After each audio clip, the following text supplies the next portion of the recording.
भगवत गीता अध्याय 3 में आप सभी का स्वागत है। तो इस अध्याय का माता जी, मेरी आवाज क्लियर है ना? हरे कृष्णा। यस प्रभु जी, वॉइस क्लियर आ रही है। तो इस अध्याय का नाम है कर्म योग। तो कल का जो अध्याय हमने देखा था उसमें सारांश बताया था भगवान ने, गीता का सारांश। तो उसमें कर्म के बारे में भी भगवान ने बताया था। लेकिन अब आने वाले अध्याय में भगवान डिटेल में कर्म योग के बारे में हम लोगों को बताएंगे। ओके। तो देखिए, इस अध्याय का नाम है कर्म योग। तो सबसे पहले हमें तो ये जानना बहुत जरूरी होगा कि योग का वास्तविक मतलब है क्या है। तो योग कहाँ से आया है? तो योग का देखिए, योग एक संस्कृत के एक धातु होती है जिसको बोला जाता है युज। युज धातु से ये बनता है। युज का मतलब होता है जोड़ना। तो वास्तव में वास्तविकता में अगर देखें तो योग का मतलब क्या होता है? जोड़ना। ठीक है, लेकिन भगवत गीता में योग का क्या मतलब है? भगवान से जोड़ना। तो कर्म योग का क्या मतलब हुआ? कर्म योग का ये मतलब हुआ थी कि हम लोग अपने कर्मों के माध्यम से भगवान से कैसे जुड़े। के तो अपने कर्मों के माध्यम से भगवान से जुड़ना, ये होता है कर्म योग। तो वो कौन?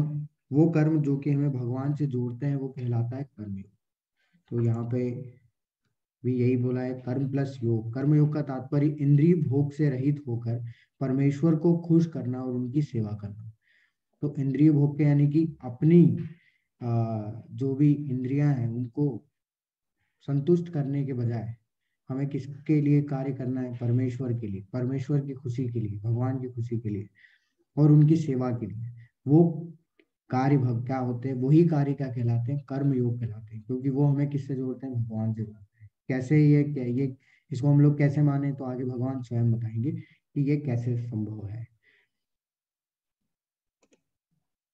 तो देखिए, हम लोग जानते हैं कि दो प्रकार के कर्म होते हैं, एक तो अच्छे कर्म है, एक बुरे कर्म। अच्छे कर्म,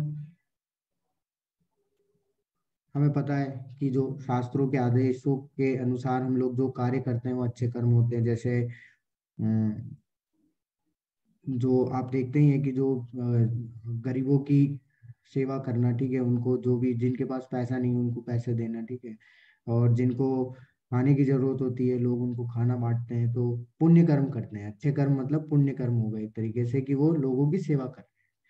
और बुरे कर्म कौन से हो गए? जो कि शास्त्रों के विरुद्ध, आदेशों के विरुद्ध किए जाते हैं, जैसे कि चोरी करना, डकैती करना, धोखा देना, ठीक है। तो ये सब बुरे कर्म, पाप कर्मों में आते हैं।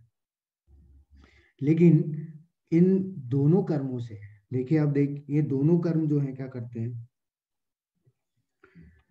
ये दोनों ही कर्म क्या करते हैं? हमें इस संसार से बांधते हैं। वो कैसे है? देखिए, पाप कर्म भी है, पुण्य कर्म भी है। तो पाप कर्म और पुण्य कर्म में क्या होता है? पाप कर्म, पुण्य कर्म करने से अच्छे फल मिलते हैं, पाप कर्म करने से बुरे फल प्राप्त होते हैं। लेकिन इनके अलावा एक और कर्म होता है जो कि हम लोग नहीं जानते हैं, वो होते हैं कृष्ण भावनामृत कर्म या फिर आध्यात्मिक कर्म। तो अभी ये कौन से कर्म है? तो यही वास्तविकता में वो कर्म है जो कि भगवान की प्रसन्नता के लिए, भगवान की सेवा में जो कार्य किए जाते हैं वो कर्म होते हैं कृष्ण भावनामृत या फिर आध्यात्मिक कर्म। तो यही क्या हो, इसी इसी को बोला जाता है कर्मयोग। ठीक है, तो कर्मयोग वास्तव में ये नहीं है कि जो हम लोग अपने कर्म कर रहे हैं वही कर्मयोग है। वास्तव में कर्मयोग वो कर्म है जो कि हम लोग किसके लिए कर रहे हैं? कर्म योग यानी कि भगवान से जुड़ने के लिए जो कार्य कर रहे हैं वो कहलाते हैं कर्मयोग। तो इसमें मैं आप लोगों से एक प्रश्न पूछता हूँ, अगर आप लोग अपने विचार रखना चाहते हैं तो आप बता सकते हैं कि अगर मैं 10 अच्छे कर्म कर रहा हूँ और मैं 10 बुरे कर्म कर रहा हूँ, तो क्या ये दोनों बराबर हो जाएंगे एक दूसरे से? यानी कि मैं पहले बुरे कर्म कर लूं और फिर मैं 10 अच्छे कर्म कर लूं, तो वो दोनों मिलके बराबर हो जाएंगे क्या? मतलब दोनों कट जाएंगे, अच्छे बुरे कट गए और फिर वापस से जीरो से कर्म स्टार्ट। कोई बताना चाहेगा ऐसा संभव है?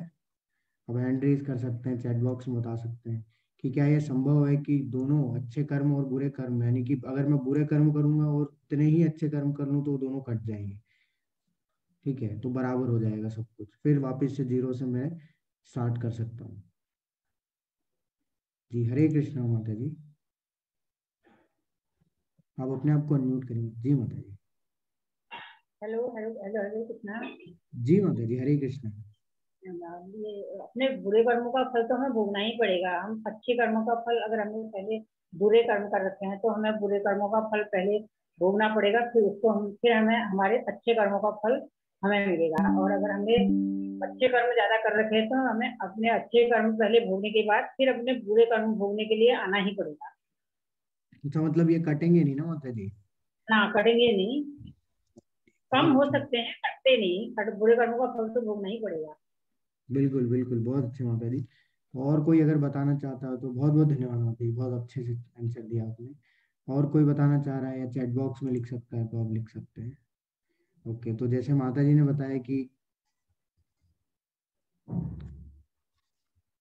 हमें दोनों ही फल भोगने पड़ेंगे। ऐसा नहीं है कि हम 10 अच्छे कर लें और 10 बुरे कर्म कर लें तो जीरो हो जाएगा, फिर ऐसा नहीं है। हम जहाँ अगर इस संसार में आए, भौतिक संसार में, तो हमें सारे अच्छे कर्म के फल भी भोगने पड़ेंगे और बुरे कर्मों के फल भी भोगने पड़ेंगे। तो वो कटते नहीं है। ऐसा नहीं है कि अच्छे कर्म के फल और बुरे कर्म के फल दोनों मिलकर कट जाएंगे और फिर हम फिर जीरो से स्टार्ट करेंगे। एक और प्रश्न है कि हमें कैसे पता चलेगा कि हमने बुरे कर्म किए हैं पिछले जन्म में? कोई बता सकता है कि हम कैसे पता लगा सकते हैं कि हमने बुरे कर्म किए हैं पिछले जन्म?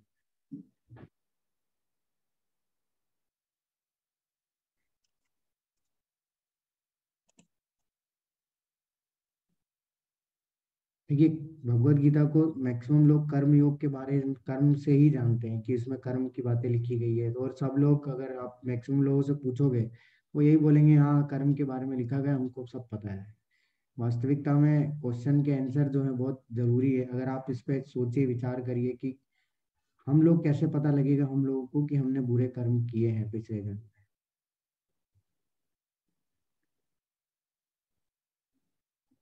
अच्छा ठीक है, तो देखिए, इस संसार में हम हैं इसका मतलब यही है कि हमने बुरे कर्म किए हैं। तो हमारे जो कर्मों के फल हैं हमें भुगतने पड़ते हैं इसी संसार में। ठीक है, तो यानी कि इस भौतिक संसार में हम लोग अपने कर्मों के फलों को भुगतते हैं। ठीक है, जो भी प्रारब्ध होता है उसको हम लोग को झेलना पड़ता है। ठीक है, वो प्राप्त, तो यानी कि हमें हमारा जन्म हो रहा है बार बार, इसका मतलब ये है कि हमने कहीं ना कहीं ऐसे कर्म किए हैं जिससे कि हमें ये झेलना पड़ रहा है। बुरे कर्म किए हैं तो कैसे पता चलेगा?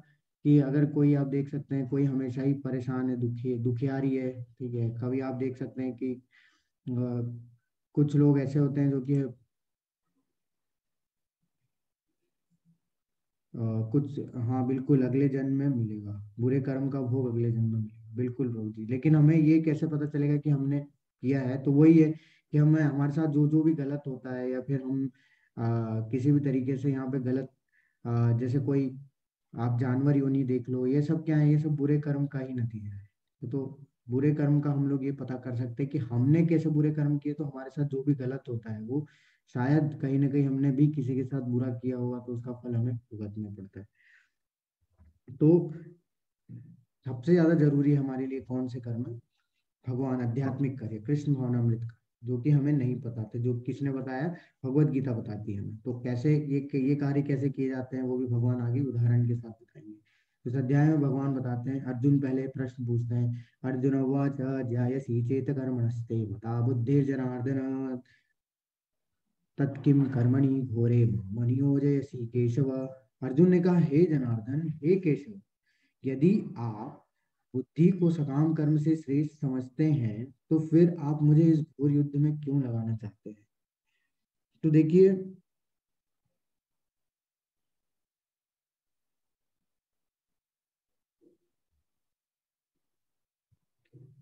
यहाँ पे भगवान क्या बता रहे हैं, क्या अर्जुन क्या पूछ रहे हैं कि आपने कल तो बोला कि, मतलब कल के अध्याय में भगवान ने बोला ना कि तुम भक्ति योग में अगर थोड़ा सा भी कार्य करोगे, यानी कि नेहा कभी नाम नासोस्ति पृथक वायु न विद्यते स्वल्पम अप्यस्य धर्मश्च प्रायतो महतो भयात्। अगर आप थोड़ा सा भी अगर भक्ति मार्ग में कर्म करते हो तो स्वल्पम अप्यस्य धर्म से, आपका थोड़ा सा कर्म करने से भी बड़े से बड़ी भय से जो है आपकी रक्षा होती है। तो वो बोला गया कि आप, यदि आप बुद्धि को सकाम कर्म से श्रेष्ठ बता रहे हैं, तो बुद्धि योग हो गया, यानी कि वो श्रेष्ठ है, इसलिए क्या करो? भगवान ने बोला इसलिए युद्ध करो। और सकाम कर्म यानी कि उससे जो वैसे कर्म जिससे कि हमें फल की प्राप्ति होती है, ठीक है, जिसमें कि हमें फल की इच्छा होती है। तो भगवान ने कल बताया कि ठीक है, तुम मेरे लिए कार्य करो, फल की इच्छा बिल्कुल मत करो, मेरे लिए कार्य करो। तो यदि आप बुद्धि को सकाम कर्म से श्रेष्ठ समझते हैं तो फिर आप मुझे इस घोर युद्ध में क्यों लगाना चाहते हैं? तो अब वो क्या समझ रहा है अर्जुन? अर्जुन ये समझ रहा है कि जो सकाम कर्म है, यानी कि बुद्धि योग जो है, यानी भक्ति योग जो है, वो किससे अलग है? कर्म योग से। वो अलग, दोनों को अलग अलग समझ रहा है। यानी कि भक्तिमय कार्य करो और युद्ध करो। वो क्या बोल रहा है कि मैं करूँ तो करूँ क्या? क्या कि ज्ञान लूं या फिर कर्म करूँ? यानी कि ज्ञान लेने जाऊं या भक्तिमय कार्य में लगूं, या ज्ञान लूं या फिर मैं क्या करूं? कर्म करूं, युद्ध करूं। वो फंस चुका है अब। वो उसको कंफ्यूजन हो गया कि अब उसको करना क्या है। कि आप बताइए वास्तव में मैं क्या करूं इसमें? आप मुझे जब बोल रहे हैं कि बुद्धि योग श्रेष्ठ है, फिर भी बोल रहे हैं युद्ध करो। तो अर्जुन क्या समझ रहा है कि ये दोनों ही अलग है, वो ये समझ रहा है। और वही चीज हम भी समझते हैं। हम लोग भी क्या समझते हैं कि ये दोनों को अलग कर लेते हैं। तो अर्जुन यहाँ पे क्या कर रहा है कि भक्तिमय कार्य को और सकाम कर्म को अलग अलग समझ रहा है।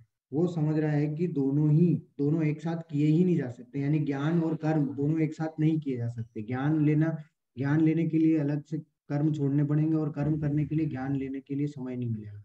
तो एक समय पे ये चीज नहीं की जा सकती। तो वो क्या करे? अब देखिए यहाँ पे अर्जुन वही पूछ रहे हैं, व्यामि श्रेणे वाक्येन विद्धि मोह यस्य में तदेकम निश्चित्य येन श्रेयो अहम आपनु अयाम। आपने व्यामिश्रित अनेकार्थ उपदेशों से मेरी बुद्धि मोहित हो गई है आपके। अतः आपका कृपा करके निश्चित पूर्वक मुझे बताइए कि इनमें से मेरे लिए सर्वाधिक श्रेयस्कर क्या है। देखिए यहाँ पे फिर से अर्जुन ने वही चीज बोला, श्रेयो अहम आपनुयाम। तो मेरे लिए सर्वाधिक श्रेयस्कर क्या है ये बताइए। क्योंकि भगवान ने अभी देखिए सब चीजों के बारे में बताया। पिछले अध्याय में कर्म योग के बारे में भी थोड़ा सा बताया, भक्ति योग के बारे में बताया थोड़ा, ज्ञान योग के बारे में बताया। तो अब ये सब चीजें सुन के, ये सब उपदेशों को सुन के अर्जुन की बुद्धि क्या हो जाती है? मोहित हो जाती है वो। क्योंकि अब कंफ्यूज हो गया, करे तो करे क्या? सब चीजें तो श्रेष्ठ बता रहे हैं। तो इसलिए भगवान को बोल रहे हैं वो कि अब मुझे ये बताइए कि क्या मेरे लिए इनमें से श्रेयस्कर क्या है। तो एकम वद, यानी कि कोई एक चीज बताइए कि मैं क्या करूं। मैं ज्ञान योग लूं या फिर भक्ति योग भक्तिमय कार्य करूं, सकाम कर्म करूं या भक्तिमय कार्य करूं? तो भगवान उत्तर देते हैं, लोके अस्मिन विविधा निष्ठा पूरा प्रोक्ता मया नघ ज्ञान योगेन सांख्यानाम कर्म योगेन योगिनाम। तो भगवान ने कहा, हे निष्पाप अर्जुन, मैं पहले ही बता चुका हूं कि आप आत्म साक्षात्कार का प्रयत्न करने वाले दो प्रकार के पुरुष होते हैं। कुछ ऐसे जो ज्ञान योग द्वारा समझने का प्रयत्न करते हैं, और कुछ ऐसे जो भक्तिमय सेवा के द्वारा समझने का प्रयत्न करते हैं। तो देखिए यहाँ पे भगवान क्या बता रहे हैं? भगवान यहाँ पे ये बता रहे हैं कि दोनों ही श्रेष्ठ है। लेकिन दोनों में से श्रेष्ठ क्या है वो आगे बताएंगे भगवान। लेकिन अभी तो बता रहे हैं दोनों ही श्रेष्ठ है। दोनों से ही जो है व्यक्ति आत्म साक्षात्कार, यानी कि आत्म साक्षात्कार, यानी कि आत्म साक्षात्कार का मतलब होता है कि ये जानना कि हम शरीर नहीं है, हम आत्मा है। मतलब ये इसको इसको रियलाइज करना, इसको समझ जाना, ठीक है, इसको आत्मसात करना, वो होता है आत्म साक्षात्कार। और इससे जब हम लोग समझ जाएंगे तो हम लोग को ये पता चल जाएगा कि हम शरीर नहीं है, हम आत्मा है, और किसके अंश है? भगवान का अंश है। और हमारा स्वभाव क्या है? भगवान की सेवा करना। तो ये ही आत्म साक्षात्कार की जो स्तर होता है वो होता है। तो आत्म साक्षात्कार तक कब पहुंचा जाएगा? जब ज्ञान योग के माध्यम से भी अगर कोई आगे बढ़ेगा तो भी वो आत्म साक्षात्कार के स्तर तक पहुंच सकता है, और भक्तिमय सेवा करेगा तो भी वो आत्म साक्षात्कार के स्तर तक पहुंच सकता है। लेकिन दोनों में से श्रेयस्कर क्या है तो वो बताएंगे आगे। तो ज्ञान में जब कर्म मिल जाता है तो वो भक्ति योग बन जाता है। ठीक है, जब ज्ञान को हम लोग कर्म योग से जोड़ देंगे तो वो भक्ति योग बन जाएगा। क्योंकि भक्ति में ही ज्ञान और कर्म दोनों मिल जाते हैं। दोनों ही पहले से ही होते हैं। तो आगे हम लोग देखेंगे कैसे होते हैं। तो अभी भगवान बता रहे हैं कि वास्तव में हम लोग करते क्या है। ठीक है, न न तो कर्म से विमुख होकर कोई कर्मफल से छुटकारा पा सकता है, और न केवल संन्यास से सिद्धि प्राप्त की जा सकती है। तो अभी भगवान यहाँ पे एक चीज बता रहे हैं कि हम लोग सिर्फ ज्ञान योग से ना तो सिद्धि प्राप्त कर सकता है कोई, और ना ही कोई सकाम कर्म करने से सिद्धि प्राप्त कर सकता है। यानी कि सिर्फ काम करने से सिद्धि प्राप्त कर सकता है। तो ऐसा नहीं है कि अगर कोई व्यक्ति बोले कि हाँ मैं कर्म करता कर्म वर्म सब छोड़ के कहाँ चले जाता हूँ, एकांत में चले जाता हूँ और क्या करता हूँ, सिद्ध ध्यान लगाता हूँ और सिद्धि प्राप्त कर लूंगा, तो वो भी संभव नहीं है। और अगर वो सोचता है कि मैं सिर्फ ज्ञान हासिल करता हूँ और कुछ नहीं करता हूँ, ज्ञान हासिल करने से सिद्धि प्राप्त कर लूंगा, तो वो भी संभव नहीं है। तो जो ज्ञान योग में रहता है वो क्या करते हैं, जो ज्ञान योग में रहते हैं वो क्या करते हैं कि वो अपने आप को आत्मा में स्थिर करके संन्यास ले लेते हैं और सब कुछ छोड़ के एकांत में जाकर तपस्या करने लगते हैं। परंतु प्रभुपाद जी यहाँ पे क्या बता रहे हैं, प्रभुपाद जी बता रहे हैं कि शुद्धि के बिना संन्यास ग्रहण करने से सफलता नहीं मिल पाती। हृदय की शुद्धि के बिना संन्यास सामाजिक व्यवस्था में उत्पाद उत्पन्न करता है। तो यहाँ पे क्या बता रहे हैं प्रभुपाद जी कि कई बार आपने देखा होगा कि व्यक्ति क्या करता है कि परेशान हो जाता है अपने घर से, परिवार वालों से, इस दुनिया से, सबसे परेशान होके कहाँ चले जाता है, वो सब कुछ छोड़ छाड़ के हिमालय चला जाता है। और ऐसे लोगों के हिमालय चले जाता है और वहाँ क्या करने लग जाता है, तपस्या करने लग जाता है। वो मतलब एक तरीके से अपने आप को सन्यासी मान लेता है कि वहां जाके वो फिर क्या है, एकांत में बैठ के ध्यान लगाता है। लेकिन ये व्यक्ति कैसे गया है, ये सबसे छुटकारा पाने के लिए गया है, क्योंकि ये परेशान हो गया। तो ये व्यक्ति इसकी इसकी हृदय की शुद्धि नहीं हुई है। जो व्यक्ति इस तरीके से जाता है उसकी हृदय की शुद्धि नहीं हुई है। ठीक है, तो ऐसे लोगों का पतन निश्चित है। क्यों? क्योंकि उनका हृदय शुद्ध नहीं है। ये तो इसे और प्रभुपाद प्रभुपाद जी बता रहे हैं कि शुद्धि के बिना संन्यास ग्रहण कोई कर ही नहीं सकता, कितना भी कोशिश कर ले। क्योंकि अगर कोई शुद्धि के बिना संन्यास ग्रहण करेगा तो उसका क्या होगा, सामाजिक व्यवस्था में उत्पात उत्पन्न करेगा।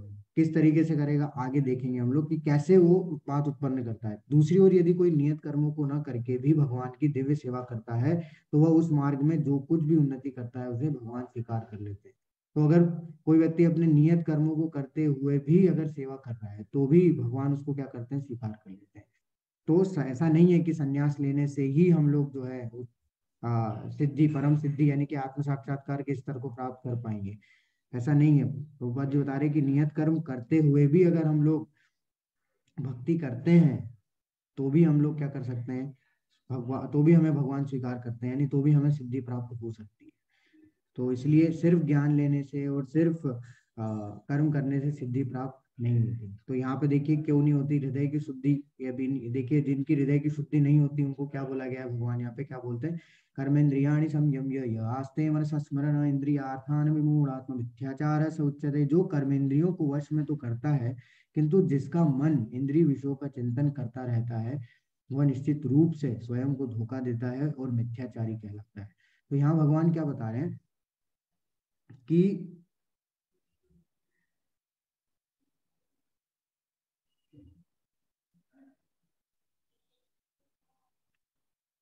जिसकी कर्मेंद्रिय वश में, तो जो अपनी कर्मेंद्रियों को तो वश में कर लेता है। अब कर्मेंद्रियों को वश में कर लेता है यानी कि कर्मों कर्मों कर्मों से तो छुटकारा पा लेता है वो कि चलो ठीक है मैं एकांत में चले जाता हूँ और वो कुछ भी ऐसा कार्य नहीं करने के लिए कार्य से छुटकारा पाने के लिए छोड़ देता। लेकिन आगे क्या बोल रहे हैं, किंतु जिसका मन इंद्रिय विषयों में लगा रहता है, इंद्रिय विषयों में यानी कि उसका मन लगा ही रहता है कि कुछ ना कुछ चीजों का भोग करे। जैसे आप इस फोटो में देख ही रहे हैं कि ऊपर से ये कैसा दिख रहा है, ऊपर से तो ये क्या है, पूरा सन्यासी दिख रहे हैं। ठीक है, कपड़ा वपड़ा छोड़ दिए और कमंडल वमंडल धारण करके घूम रहे हैं। लेकिन आप देखिए हाथ में सिगरेट है, मोबाइल है। तो सन्यासी क्या करता है, सन्यासी के हाथ में ये सब चीजें होती है क्या? बिल्कुल भी नहीं। तो ये क्या है, ये कैसा सन्यास है, ये एक तरीके से स्वयं को धोखा देना है, ये मिथ्याचारी कहलाता है। इसको हम लोग बोलते हैं मरकट संन्यास। बंदरों जैसा है। बंदरों को देखा होगा आपने, बंदर क्या है, बंदर क्या करते हैं, बिल्कुल ऐसे ही बिना कपड़े के घूमते रहते हैं और सबको क्या लगता है कि बताओ कितना सन्यासी जैसा जीवन जी रहा है बंदर के, बिना कपड़े के इधर उधर घूम रहा है। लेकिन आप देखिए वो हमेशा क्या है, खाता ही रहता है, जहां भी जाएगा खाता रहेगा। उसको सिर्फ खाने को दो, कुछ भी दो, कुछ भी हो, उसको सिर्फ खाना है। तो भोग की इच्छा, इंद्रिय विषयों का चिंतन उसके अंदर चलता ही रहता है कि कैसे वो अपनी इंद्रियों को तुष्ट करता रहे। तो वो जो है, वो क्या है, ऊपर ऊपर से जो सन्यासी दिखता है वो सब क्या है, मिथ्याचारी पाखंडी कहलाते हैं। ठीक है, वो खुद को तो धोखा देते ही है, उससे क्या है वो समाज में भी क्या करते हैं, उत्पात मचाते हैं। तो ऐसे सन्यास को मरकट सन्यास बोला जाता है, जो कि ऊपरी सन्यासी, ऊपर से जो है दिखावे के लिए सन्यासी होते हैं, लेकिन इनका हृदय शुद्ध नहीं होता। तो जब तक जिसका हृदय शुद्ध नहीं होगा वो तब तक सन्यास धारण नहीं कर सकता। तो हृदय शुद्ध होना बहुत ही ज्यादा जरूरी है। अगर कोई व्यक्ति जैसे बीमार होता है तो क्या होता है कि जब तक ठीक नहीं हो जाता तब तक उसको क्या है, दवाई लेनी पड़ती है ना। तो वो जैसे जैसे दवाई लेता है वैसे वैसे क्या है, वो ठीक होता जाता है। अब हृदय की शुद्धि भी ऐसे ही होती है। हृदय की शुद्धि कैसे होती है? हृदय की शुद्धि भी ऐसे ऐसे होगी कि हमारे ऊपर भी पता नहीं कितने पाप चढ़े हुए हैं, तो हमारे पाप का जो है वो पाप कर्म का कैसे कम होगा? धीरे धीरे धीरे धीरे कम होगा। तो धीरे धीरे कैसे कम होगा? जब हम लोग भक्ति करेंगे, तो भक्तिमय कार्यों में जब लगेंगे, भगवान के लिए कार्य करेंगे, तो धीरे धीरे धीरे धीरे हमारे ऊपर से भी जो पाप कर्म है जितने भी हमारे ऊपर चढ़े हुए हैं, धीरे धीरे धीरे धीरे समाप्त होते जाते हैं। तो हम जैसे जैसे वो समाप्त होते जाएंगे वैसे वैसे क्या होता जाएगा, हमारा हृदय शुद्ध होता जाएगा। तो एक तरीके से जो भक्ति है वो क्या करती है, वो शुद्धिकरण है, हमारा शरीर का शुद्धिकरण करती है। ठीक है, तो जब भी हम अपने आप को इस चीज में लगाते हैं, भगवान की सेवा में लगाते हैं, तो उससे हमारा हृदय शुद्ध होता है। तो इसलिए जब हृदय शुद्ध होता है तो फिर हम लोग, जिसका मोटो होता है संन्यास लेने का, वो इस तरीके से आगे बढ़ता है। वास्तव में जब तक कोई किसी का हृदय शुद्ध नहीं होगा वो संन्यास लेने के योग्य नहीं होगा। ठीक है, वो एक तरीके से क्या होता है, पाखंडी कहलाता है। तो इसमें एक उदाहरण आता है शास्त्रों में भरत महाराज जी का। तो भरत महाराज जी का उदाहरण में,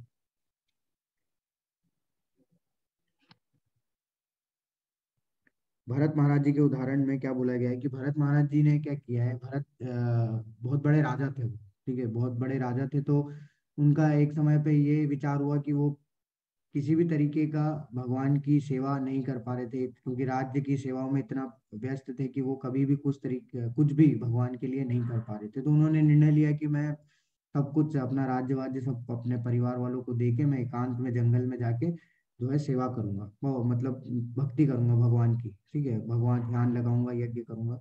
तो वो क्या करते हैं, सब कुछ छोड़ देते हैं और सारा अपना परिवार वालों को दे देते हैं राज्य, और वो जंगल में चले जाते हैं, एकांत में जाते हैं, वहाँ जंगल में कुटिया बनाते हैं, वहाँ रहने लगते हैं। कुछ दिन तक तो करते हैं, भगवान का भजन करते हैं, ठीक है, यज्ञ करते हैं। लेकिन एक समय जब वो क्या है कि नदी पे नहाने जाते हैं, तो उनको हिरण का बच्चा जो है वो बहता हुआ दिख जाता है, और फिर वो क्या करते हैं, उसको उठा के ले आते हैं।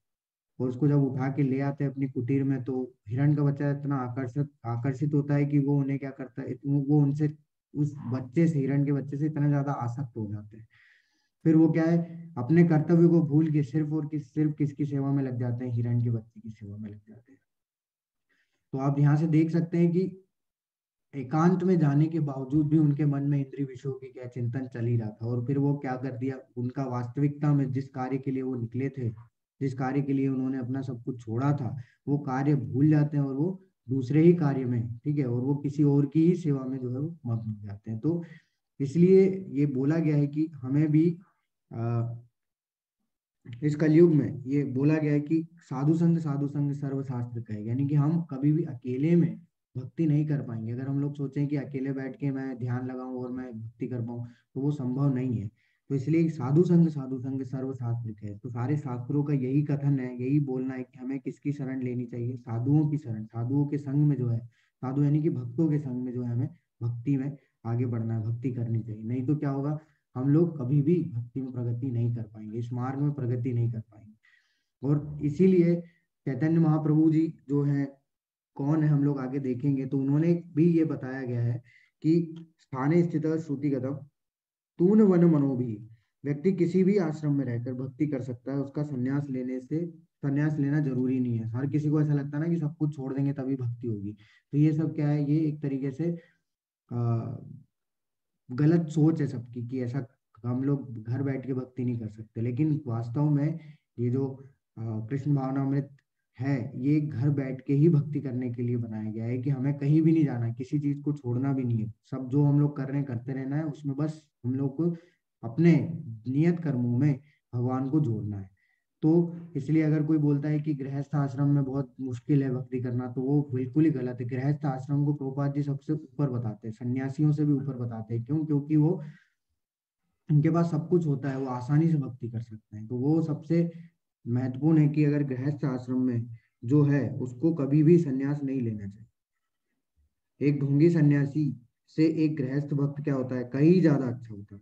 और प्रभुपाद जी बताते हैं कि हमारे कर्तव्य में हमारा कर्तव्य है किससे, माया से लड़ना। ठीक है, माया जो इस प्रकृति जो है, इस माया जो जाल में हम लोग फंसे हुए हैं, ये इससे लड़ना है। फिर हम लोग उसमें गृहस्थ में रह के लड़े या फिर संन्यास में रह के लड़े, उससे फर्क नहीं पड़ता, लेकिन हमारा कर्तव्य हमारा पूरा होना चाहिए उसमें।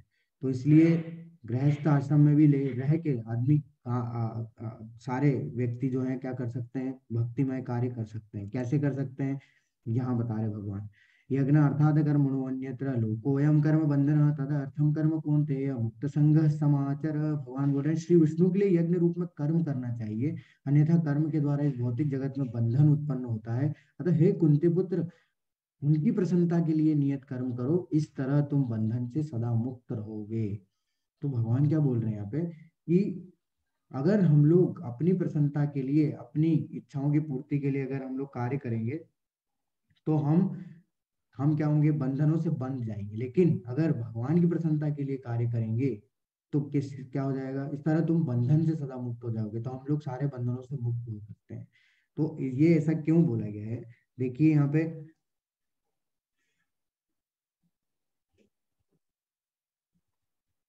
हमने अभी देखा कि दो तरीके के कर्म हम लोग को पता है, एक पाप कर्म और एक पुण्य कर्म। तो पाप कर्म से भी हमें फल प्राप्त होते हैं, पुण्य कर्म से भी हमें फल प्राप्त होते हैं।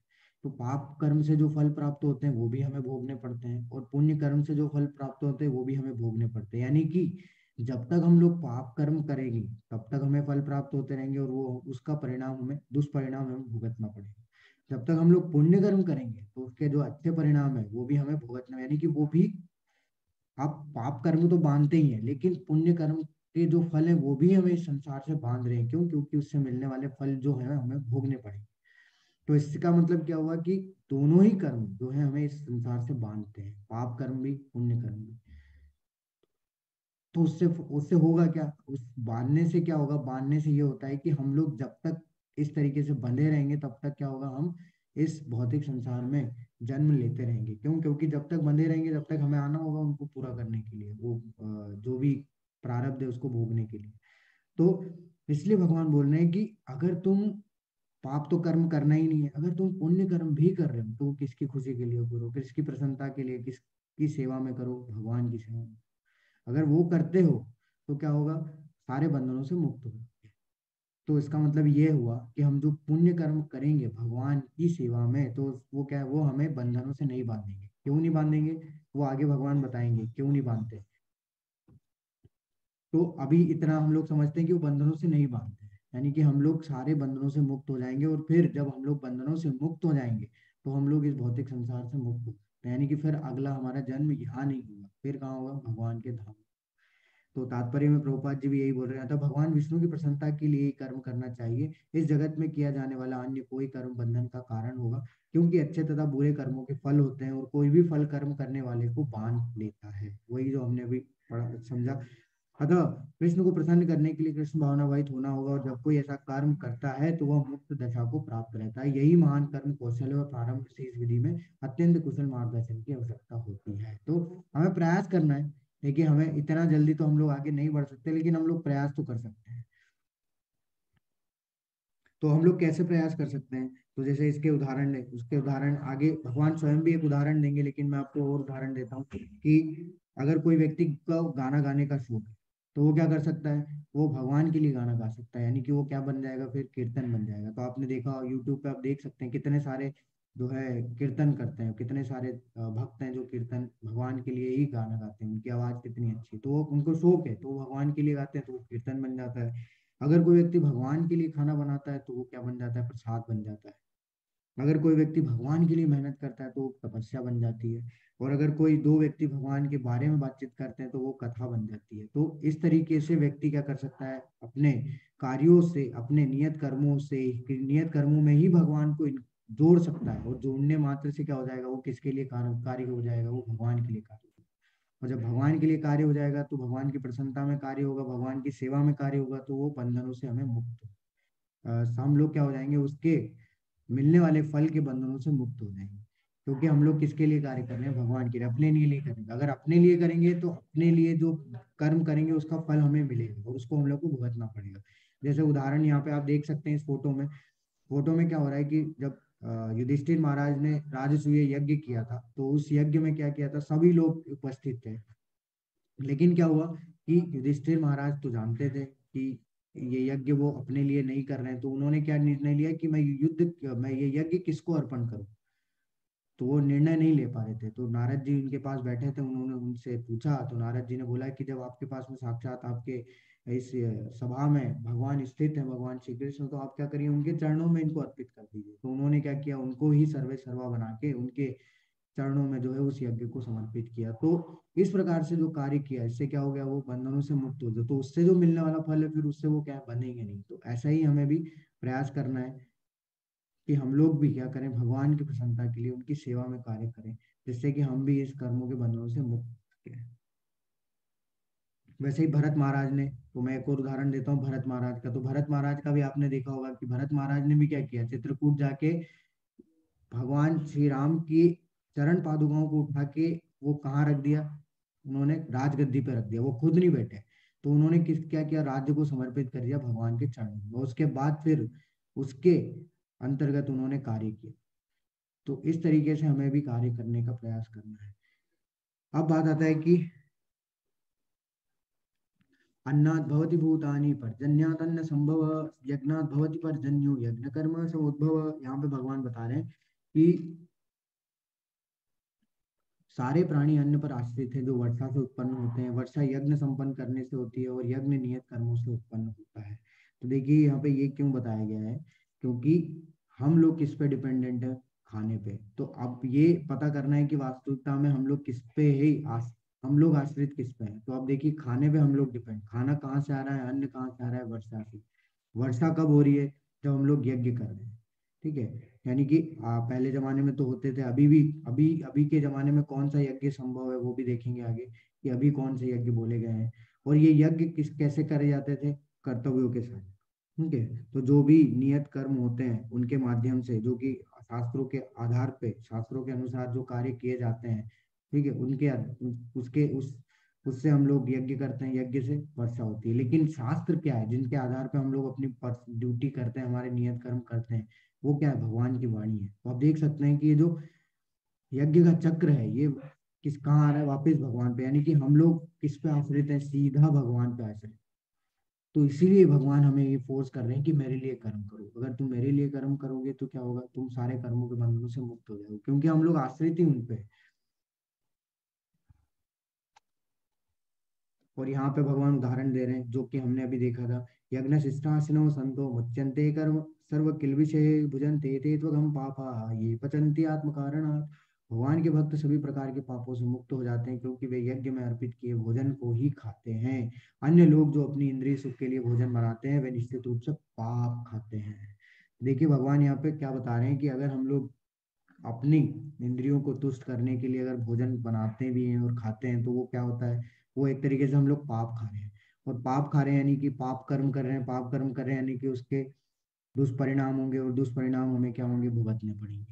तो इसलिए भगवान बोल रहे हैं क्या करना है तुम्हें, कि यज्ञ में अर्पित करना है। यज्ञ कौन है, यज्ञ किसको दर्शाता है, भगवान को दर्शाता है। तो यज्ञ में हम लोग को अर्पित करके भोजन को खाना चाहिए, यानी कि भगवान को भोग लगा के फिर प्रसाद के रूप में भगवान उस भोजन का क्या करना चाहिए, सेवन करना है। नहीं तो क्या होगा, हम लोग पाप के भोगी बनते रहेंगे। तो इसलिए भगवान बोल रहे हैं कि अगर कोई भोजन खा रहा है बिना प्रसाद बिना भोग लगाए, तो वो क्या हो जाता है, वो पाप बन जाता है। देखिए होता क्या है कि जो भी चीज हम भगवान को अर्पित करते हैं, वो क्या होती है, सेवा होती है। और जो भी चीज भगवान से हमें प्राप्त होती है, वो होती है कृपा। तो हम लोग भगवान को सेवा देते जा रहे हैं, और वास्तु उसके बदले में हमें भगवान क्या देते हैं, कृपा देते हैं। तो जो खाना हम लोग बनाते हैं, अगर हम लोग वो भगवान के लिए बनाएंगे, तो वो क्या कर रहे हैं, हम लोग एक तरीके से सेवा दे रहे हैं। और जो प्रसाद हमें प्राप्त होता है उससे, उसके बाद जो भोजन हो जाओ, वो साधारण भोजन नहीं होगा, वो क्या बन जाएगा, प्रसाद बन जाएगा। क्यों, क्योंकि भगवान ने उसमें क्या दे दी, हमें कृपा डाल के दे दी। तो जो प्रसाद है एक तरीके से भगवान की कृपा है। तो इसलिए जब तक हम लोग वो नहीं खाएंगे, तो क्या होगा, कृपा हम लोग नहीं लेंगे, तो फिर हम लोग उस पाप कर्म, उस पाप के बंधनों से क्या है, बनते जाएंगे। तो इसलिए भगवान एक उदाहरण दे के बता दिए कि इस तरीके से हम लोग अपने नियत कर्मों को भगवान से जोड़ सकते हैं। लेकिन अब बात आती है कि हम लोग को कौन सा यज्ञ करें। तो ये फोटो में कोई बता सकता है कौन है, कोई जानता हो तो आप हैंड रेज कर सकते हैं या चैट बॉक्स में लिख सकते हैं कि ये फोटो में आप देख रहे हैं ये बीच में ये कौन है। जी हरे कृष्णा विजय प्रभु जी। कृष्ण प्रभु जी, दंडवत प्रणाम। दंडवत चैतन्य प्रणाम। महाप्रभु, जी चैतन्य प्रभु जी, महाप्रभु, बहुत बहुत चैतन्य धन्यवाद। महाप्रभु। जी प्रभु जी, बहुत बहुत धन्यवाद, एकदम सही बताया आपने। हरे कृष्णा। तो हरे कृष्ण। जैसे कि प्रभु जी ने बताया कि ये चैतन्य महाप्रभु, तो चैतन्य महाप्रभु कौन है? चैतन्य महाप्रभु है श्री कृष्ण चैतन्य, राधा कृष्ण नहीं है। तो चैतन्य महाप्रभु जो है वो श्रीमती राधा रानी के भाव में भगवान श्री कृष्ण स्वयं इस संसार में 500 साल पहले आए थे, इस भौतिक संसार में, यानी कि इस कलयुग में। किस लिए आए थे? हमें हरिनाम संकीर्तन को जो है बांटने के लिए, ठीक है, जिससे कि हम लोग क्या हो सके, शुद्ध हो सके। तो यहाँ पे ये चीज हमें बहुत जरूरी है जानना कि यहाँ पे भगवान जो चैतन्य महाप्रभु है वो हरिनाम संकीर्तन को ही क्यों बांटने के लिए आए थे, तो उसके पीछे कारण है। देखिए हम लोग यज्ञ यज्ञ की बात कर रहे हैं कि यज्ञ करना चाहिए, यज्ञ करना चाहिए। कौन सा यज्ञ हमें इस कलयुग में करना है, किस प्रकार का यज्ञ हमें इस कलयुग में करना है, वो भी शास्त्रों में दिया गया है। देखिए भगवान आने वाले अध्याय में, चौथे अध्याय में भगवान बताएंगे कि कई प्रकार के यज्ञ होते हैं। द्रव्य यज्ञ होता है, तपो यज्ञ होता है, ठीक है, स्वाध्याय यज्ञ होता है, अलग अलग तरीके के यज्ञ हम लोग देखेंगे चौथे अध्याय में। तो द्रव्य यज्ञ यानी कि हम लोग जो अभी यज्ञों की सामग्री जो होती है ना, स्वाहा स्वाहा जो हम लोग डालते हैं सामग्री के साथ में, जो यज्ञ किया जाता है वो द्रव्य यज्ञ कहलाता है। तपो यज्ञ यानी तपस्या के माध्यम से यज्ञ किया जाता है, ठीक है। सात स्वाध्याय यज्ञ, ऐसे अलग अलग तरीके के यज्ञ यज्ञ होते हैं। तो कलयुग के लिए कौन से यज्ञ बताया गया है वो हमारे लिए बहुत जरूरी है, क्योंकि शास्त्रों में हर युग का एक यज्ञ बताया गया था जिसके माध्यम से कि हम लोग भगवान से जुड़ सकते हैं, जिसके माध्यम से कि हम लोग क्या है, भगवान से मतलब भगवान के लिए कर्म कर सकते हैं, भगवान की सेवा कर सकते हैं। तो श्रीमद् भागवतम में बताया गया है इसके बारे में, कृते यध्यायतो विष्णु त्रेतायाम यजतो मुखे द्वापरे परिचार्यायाम कलो तद हरि कीर्तन। तो ऐसा बताया गया है कि सतयुग में, यानी कृते कृतयुग बोला, कृते युग, कृते यध्यायतो विष्णु, यानी कि सतयुग में क्या होता था, ध्यान के माध्यम से, ध्यान यानी कि तपस्या के माध्यम से भगवान से जुड़ा जाता था। तो उस समय पे संभव था, क्यों? क्योंकि उस समय कलयुग जो सतयुग थी उसकी अवधि बहुत ज्यादा थी। तो वहां पे जो रहने वाले व्यक्ति हैं जो होंगे, उनकी क्या है, उनकी आयु भी बहुत ज्यादा होगी, तो उनके लिए संभव था कि वो हजारों सालों तक जो है वो तपस्या कर सकते थे भगवान से जुड़ने के लिए। लेकिन कलयुग में तो ये संभव ही नहीं है, हम तो अल्प आयु है, अल्प आयु से हमारी आयु भी बहुत कम है, तो हमारे लिए तो संभव नहीं है कि हम लोग तपस्या कर पाए। तो इसलिए ये जो तपस्या करना कलयुग के लिए संभव नहीं है। दूसरे उसमें बोला गया त्रेतायाम यजतो मुखे, त्रेता युग में बोला गया, त्रेता युग में क्या है कि द्रव्य यज्ञ करने का सिलसिला चालू हुआ जब राम जी का जो था। तो उसमें क्या होता था कि सारे जो बड़े बड़े लोग थे, बड़े बड़े ऋषि मुनि थे, जो भी होते थे, जो जिनको भी भगवान से जुड़ना होता था, वो यज्ञ करते थे, बड़े बड़े यज्ञ किए जाते थे। अश्वमेध यज्ञ किया जाता था कहीं, जिससे कि क्या होता है कि वो भगवान से जुड़ पाए, तो भगवान को समर्पित करते हुए वो यज्ञ करते थे, और जिससे भगवान प्रकट होकर उनको क्या है, कृपा प्रदान करते थे। लेकिन अभी वो संभव क्यों नहीं? अभी तो हम लोग यज्ञ कर रहे हैं, तो देखिए अभी जो हम लोग यज्ञ कर रहे हैं वो सब त्रुटिपूर्ण ढंग से कर रहे हैं, क्योंकि यज्ञ की जो कर्म कांड अगर आप देखेंगे शास्त्रों में लिखा हुआ है कि यज्ञ के लिए सारी चीजें बहुत शुद्ध होनी चाहिए, ठीक है, जो लकड़ियां भी बहुत शुद्ध होनी चाहिए, ठीक है, और जो ब्राह्मण आ रहे हैं जो कि संस्कृत के श्लोक जो पढ़ते हैं उनके उच्चारण बहुत ही स्पष्ट होने चाहिए, ठीक है, और वो बहुत विद्वान होने चाहिए ऐसे। तो ये सब चीजें बहुत जरूरी होती थी, प्यूरिटी यानी कि सब कुछ परफेक्ट प्योर होना चाहिए, जो अभी संभव नहीं है, शुद्ध नहीं है, अभी तो सब कुछ मिलावटी आ रहा है। तो इसलिए इस संसार में वो भी संभव नहीं है, यानी कि हम लोग त्रुटिपूर्ण ढंग से करेंगे तो वो गलत होगा, उसका फिर हमें उसका फल प्राप्त होगा, वो उसका प्रारब्ध झेलना पड़ेगा। उसके बाद बोला द्वापरे परिचार्यायाम, द्वापर युग में क्या किया जाता था? फिर द्वापर युग में बोला गया कि द्रव्य यज्ञ वहां भी चला नहीं, मतलब वहां के लिए भी नहीं था। तो द्वापर युग के लिए क्या यज्ञ थे? द्वापर युग के लिए कि वहां पे मंदिर बना के जो है भगवान के विग्रह सेवा की जाती थी। तो अभी देख रहे हैं कि जो भी हमारे यहाँ जो मंदिर अभी हैं वो सब कहाँ से हैं, वो कहाँ से प्रचलित होते आ रहे हैं, वो सब द्वापर युग से चले आ रहे हैं। लेकिन कलयुग में क्या बोला गया है? कलो तद हरि कीर्तन, कलो तद हरि कीर्तनम। तो कलयुग में क्या होगा कि ये जो धीरे धीरे जो मंदिर हम लोग देख रहे हैं ये सब क्या हो जाएंगे, समाप्त हो जाएंगे। जब घोर कलयुग आ जाएगा तो क्या होगा, हमारे पास सिर्फ क्या बच जाएगा, भगवान का नाम बच जाएगा। इसलिए कलयुग में क्या बोला गया है, कलयुग में एक ही यज्ञ है, वो है कलो तद हरि कीर्तनम। कलयुग में एक ही यज्ञ के बारे में बताया गया है, वो है हरिनाम संकीर्तन यज्ञ। तो जो व्यक्ति हरिनाम संकीर्तन यज्ञ का पालन कर रहा है वही बुद्धिमान है। तो यही चीज चैतन्य महाप्रभु क्या है ये लेके आए थे, इसकी हरिनाम को जो है वो सब में बांटे, जिससे कि हम लोग शुद्ध हो सके। और वो तो यहाँ आप देख सकते हैं कि वो था, वो मंत्र उन्होंने कौन सा दिया हमें कि हरे कृष्ण कृष्ण कृष्ण हरे हरे, हरे राम राम राम हरे हरे। तो ये हमें हरि नाम दिया उन्होंने। तो जब भी हम लोग हरि नाम करते हैं तो सब जगह मतलब सबसे पहले हम लोग क्या है कि श्री कृष्ण चैतन्य प्रभु नित्यानंद श्री अद्वैत गदाधर श्रीवास आदि गौर भक्तवृंद, ये बोला जाता है। ये इसलिए बोला जाता है क्योंकि जब भी भगवान आते थे तो क्या है, अपनी लीला जब भी करने के लिए कहीं भी किसी भी युग में जब प्रकट होते हैं तो वो अपने पूरे ग्रुप के साथ में, अपनी पूरी टीम के साथ में प्रकट होते हैं। तो यहाँ भी जो है वो अपनी टीम के साथ में प्रकट हुए थे, और यहाँ कौन सी लीला करने आए थे, वो ये हरिनाम संकीर्तन यज्ञ को बांटने के लिए आए थे, सब जगह जगह प्रचार करने के लिए आए थे। तो उनका कार्य ही यही था कि वो सब जगह इसको फैलाए। तो उनके साथ में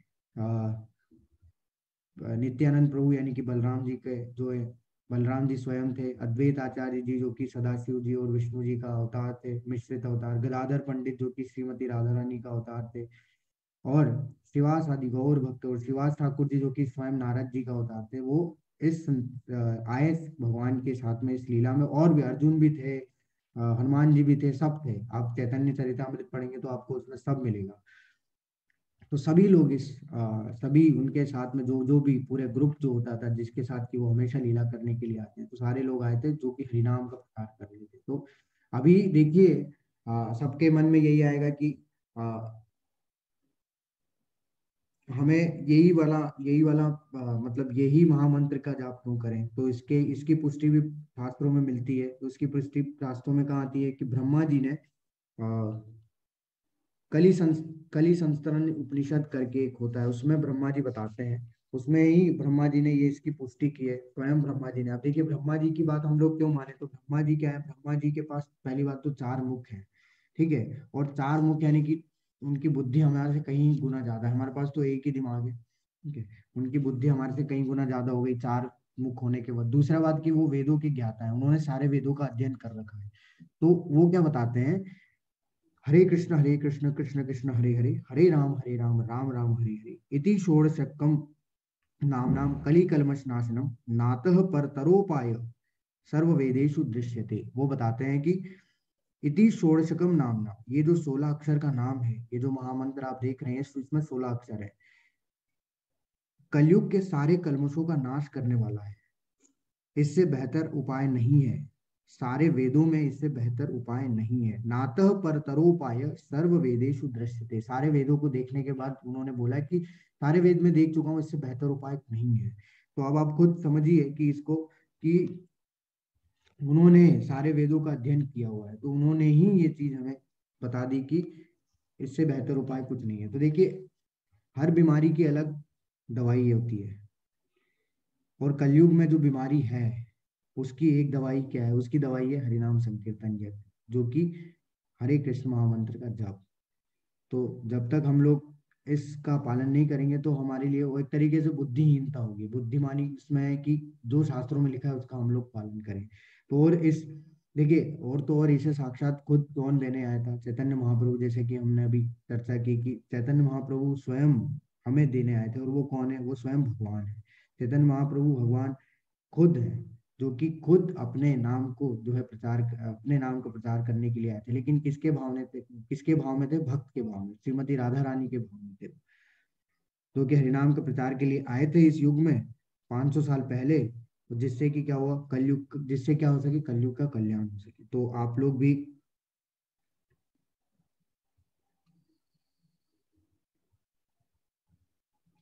इसलिए आप लोग भी समय निकाल के एक बार इसको प्रयास कर सकते हैं। देखिए प्रयास करने में कोई हानि नहीं है, आपको 10 मिनट ज्यादा से ज्यादा लगता है, आप अपने पूरे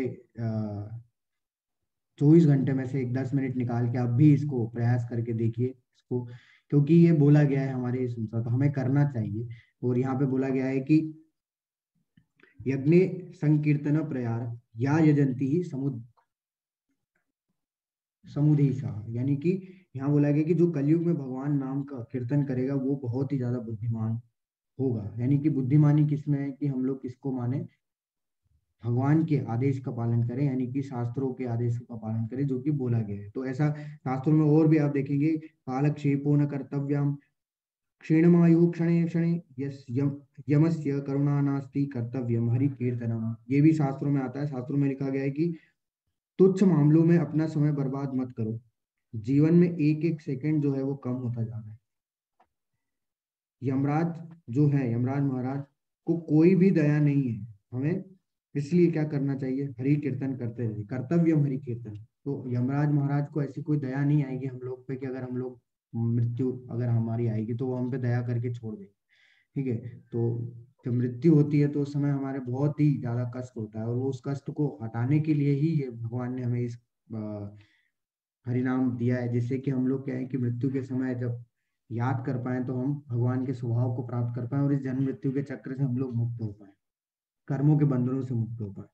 तो इसलिए आप भी प्रयास कर सकते हैं। अगर आपको इसमें कोई भी प्रॉब्लम होती है तो आप को होस्ट हैं हमारे पास में, प्रिया माता जी है, राखी माता जी, आप उनसे पूछ सकते हैं। उनसे उनका नंबर आपके पास है ही ग्रुप में, तो आप उनसे पूछ सकते हैं कि अगर आपको इसमें कोई भी दिक्कत या प्रॉब्लम होती है तो आप उनसे पूछ लीजिए, उनसे सॉल्यूशन ले लीजिए। लेकिन आप मतलब मेरी रिक्वेस्ट है आपसे कि एक बार आप इसको प्रयास करके देखिए। तो देखिए ये सब शास्त्रों में लिखा गया है, और भगवान भी 10वें अध्याय में इसका बताएंगे, यज्ञा नाम जप यज्ञोस्मि, यानी कि इसे जप ही यज्ञों में मैं क्या हूँ, सारे यज्ञों में मैं जप यज्ञ हूँ। भगवान 11वें 10वें अध्याय में ये चीज की पुष्टि खुद करेंगे कि सारे यज्ञ जितने भी होते हैं इस संसार में उसमें मैं जप यज्ञ हूँ, यानी कि हरिनाम संकीर्तन यज्ञ हूँ। अब सबसे महत्वपूर्ण बात यहाँ पे और आती है कि क्या बताते हैं भगवान, यद यद आचरति श्रेष्ठो तद तदेव इतरो जन, स यत् स यत् प्रमाणम कुरुते लोकस्तत् अनुवर्तते। महापुरुष जो जो आचरण करता है सामान्य व्यक्ति उसी का अनुसरण करते हैं, वह अपने अनुसरणीय कार्यों से जो आदर्श प्रस्तुत करता है संपूर्ण विश्व उसका अनुसरण करता है। देखिए यहाँ पे भगवान क्या बता रहे हैं कि अर्जुन अगर तुम युद्ध नहीं करोगे तो जो आगे आने वाले लोग हैं वो तुम्हारा अनुसरण करेंगे, यानी तुमको कॉपी करेंगे। यानी अर्जुन अगर भगवान के लिए ये युद्ध नहीं लड़ता, कर्म नहीं करता, तो जो कलयुग में लोग हैं वो भी क्या करते हैं, अर्जुन को ही फॉलो करते हैं। जब अर्जुन ने नहीं किया तो हम क्यों करें। तो इसलिए भगवान बोल रहे हैं कि तुम रोल मॉडल बनो, तुम महापुरुषों के जैसा आचरण करो, जिससे क्या है कि जो सामान्य व्यक्ति है वो भी तुम्हारा क्या कर सके, अनुसरण कर सके, यानी तुम्हारे पद को जो है तुम्हारे ही पद को जो है फॉलो कर सके, तुमने जो कार्य किया, तुमने जो भी कार्य किया उसका अनुसरण कर सके। तो एक आदर्श प्रस्तुत करो, ठीक है, ना कि कायरों की तरह। अगर तुम युद्ध नहीं करोगे तो लोग भी यही बोलेंगे कि चलो भगवान ने इतना बोला और इसने तो माना नहीं, तो हम क्यों माने, वो तो भगवान का साक्षात भक्त होके नहीं मान रहा है बात, तो हम क्यों माने। तो इसलिए भगवान यहाँ पे ये चीज यहाँ पे बता रहे हैं कि हमें अगर कार्य करना है तो किस तरीके से करना है जिससे कि सामान्य लोग जो है क्या कर रहे हैं हमें फॉलो कर सके, ना कि ऐसा है कि कुछ भी हम लोग कार्य कर रहे हैं और लोग उन्हें हम लोगों को फॉलो कर रहे हैं, तो वो क्या गलत है एक तरीके से। हम लोग इस अर्जुन अर्जुन क्योंकि भक्त थे और अर्जुन गृहस्थ थे, तो सब जगह से वो सारी सारी जगह से हम लोगों की तरह ही जीवन जी रहे थे, जैसे कि इस संसार में भौतिक संसार यानी कि इस कलयुग में लोग जी रहे हैं। ठीक है, लोग ज्यादा से ज्यादातर लोग गृहस्थ हैं, ठीक है, परिवार में है। तो और उसके कारण उसके बावजूद भी अगर हम अर्जुन ये सब चीजें कर रहा है तो इसका मतलब ये है कि हम लोग भी यही करेंगे कि हाँ अर्जुन ने ये चीज फॉलो की तो हम भी क्या करें, इसी चीज का अनुसरण करें। लेकिन अगर अर्जुन नहीं मानता बात तो लोग वही बोलते हैं, अर्जुन ने ही नहीं मानी तो हम भी नहीं मानेंगे। तो इसके तात्पर्य में प्रभुपाद जी बताते हैं कि चार तरीके से जो 3 तरीके के जो होते हैं नेचुरल श्रेष्ठ लोग होते हैं, श्रेष्ठतम लोग होते हैं, जो महापुरुषों की गिनती में गिने जाते हैं। कौन से हैं, पहले आते हैं हमारे माता पिता। तो माता पिता क्या है, माता पिता का आचरण कैसा होना चाहिए, माता पिता का आचरण ऐसा होना चाहिए जो कि क्या करे, बच्चों को कुछ सिखाए, ठीक है। तो इसलिए आपने देखा होगा कि बहुत सारे जो बुद्धिमान माता पिता होते हैं वो क्या करते हैं, वो कभी भी बच्चों के सामने झगड़ते नहीं है, ठीक है, कोई गलत कार्य नहीं करते। किससे क्या होगा, क्योंकि बच्चा अगर जैसा देखेगा वैसे ही सीखेगा वो, और फिर बाद में जाके वो भी उसी चीज को कॉपी करेगा। तो बच्चा हमेशा क्या करता है, अनुसरण करता है अपने माँ बाप का। तो इसलिए माँ बाप को सबसे सर्वश्रेष्ठ महापुरुष बताया गया है। इसलिए माँ बाप का आचरण कैसा होना चाहिए, ऐसा होना चाहिए जिससे कि बच्चा भी उनसे कुछ अच्छी चीजें सीख सके और वो भी आगे जो है नैतिकता को जो है फॉलो कर सके, ना कि गलत चीजों को फॉलो करे। दूसरा, दूसरे सर्वश्रेष्ठ लोगों में आता है कि गुरु। तो गुरु भी क्या है, गुरु का भी आचरण सब लोग जो है क्या करते हैं, अनुसरण करते हैं। गुरु के आचरण का भी सब लोग अनुसरण करते हैं। लेकिन आजकल आप देख रहे हैं कि गुरु ही जो है क्या करता है, शराब भी पी रहा है, सिगरेट भी पी रहा है। तो वो गुरु क्या करता है, उस गुरु से जो शिष्य, उसके जो शिष्य होते हैं वो भी यही होंगे कि अच्छा जब हमारे गुरु पी रहे हैं तो हम क्यों छोड़े, तो वही पीते हैं तो हम भी पियेंगे, यानी कि वो हमें यही सिखा रहे हैं। तो ये गलत है। तो इसलिए आचरण जैसा होगा वैसा ही आचरण शिष्य का भी होगा। तो गुरु को बहुत सोच समझ के अपने जो है कार्यों को करना चाहिए, जिससे कि क्या करे, जो शिष्य हैं वो उसको फॉलो करें और वो आगे नैतिक मूल्यों के बारे में समझ सके, ठीक है।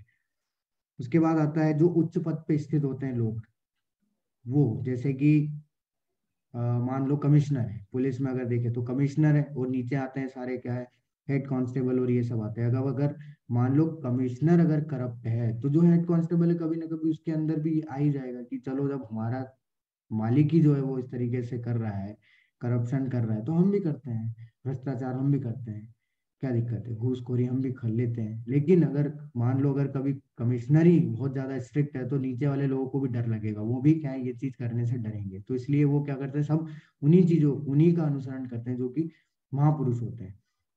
आजकल भी देखा होगा, आजकल लोग क्या कर रहे हैं, आजकल लोग अपने आइडल को सिलेक्ट कर लेते हैं, ठीक है, कहाँ से, मूवियों से ले लेते हैं, ठीक है, किसी एक्टर को किसी एक्ट्रेस को मान लेते हैं। तो हमें ये बहुत ही ज्यादा महत्वपूर्ण है ये जानना है कि आइडल को चुनना कैसे है, यानी कि उसके आचरण को हमें पहले देखना है कि ये आचरण हमारे लिए सही है या नहीं है।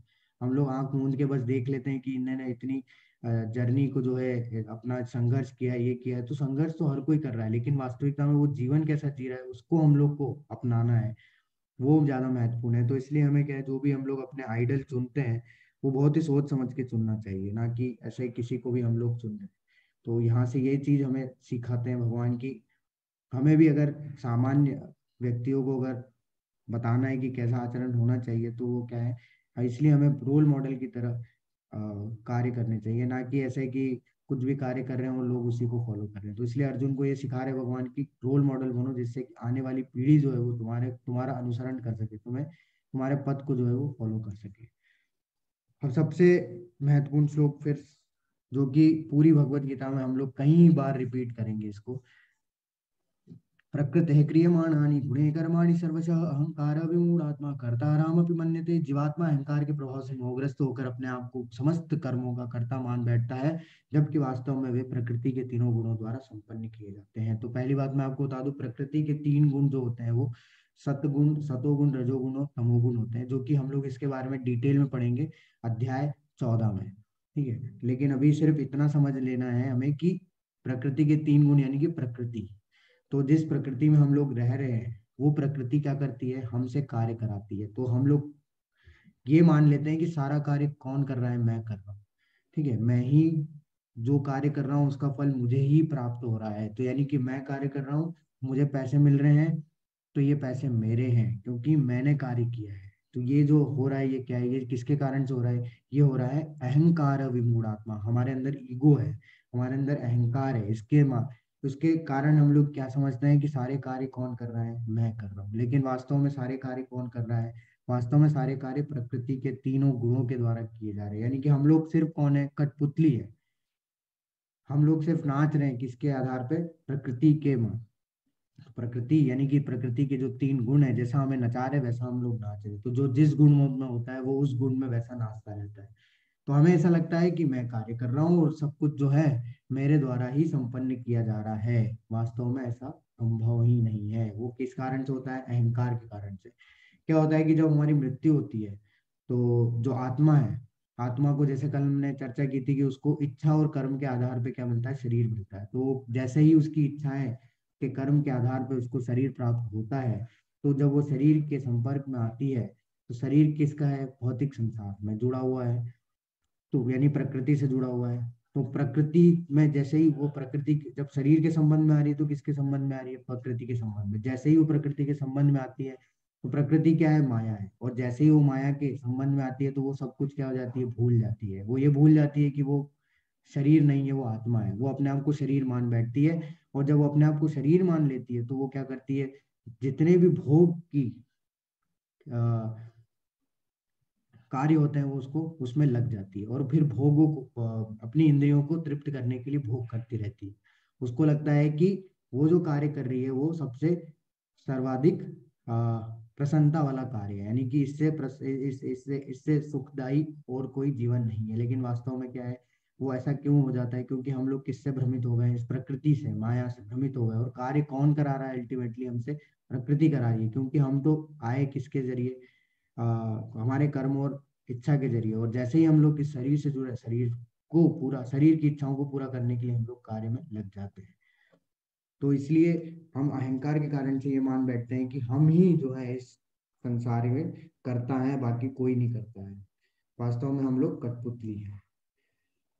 अब अर्जुन का एक प्रश्न आता है कि हे वृष्णिवंशी, मनुष्य न चाहते हुए भी पाप कर्मों के लिए प्रेरित क्यों होता है? ऐसा लगता है कि उसे बलपूर्वक उसमें लगाया जा रहा है। तो कई बार लोग बोलते हैं कि मेरा ये कार्य करने का नहीं था, लेकिन फिर भी मैंने ये कार्य कर दिया, गलत कर दिया। तो मेरे से ये गलत, मैं गलत नहीं करना चाहता था, लेकिन मैंने से गलती हो गई, ठीक है।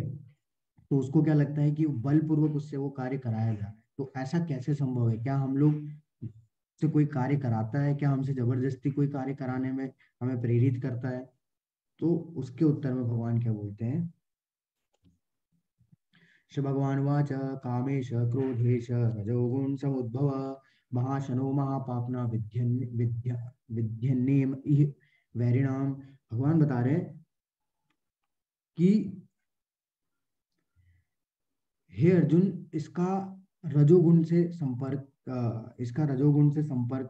से उत्पन्न काम है, जो बाद में क्रोध का रूप धारण करता है, और जो इस संसार का सर्वभक्षी पापी शत्रु है। तो भगवान बता रहे हैं कि जो काम और क्रोध है वही क्या है, हमें रजोगुण, जब जब कोई व्यक्ति रजोगुण में होता है, ठीक है, मैंने बताया था सतोगुण और रजोगुण और तमोगुण। तो जो व्यक्ति रजोगुण में होता है उसको काम और क्रोध जो है वो बांध लेते हैं। और जब काम और क्रोध जब बांधते हैं तो काम से क्या होता है, कल हमने देखा ना 8 अवस्थाएं होती है, जिसमें हमारा काम, अगर हमारी इच्छाएं पूरी नहीं होती तो हमें क्रोध आता है। तो ये जो काम और क्रोध है, इसी धारणा से क्या होता है, व्यक्ति पाप कर्म करता है।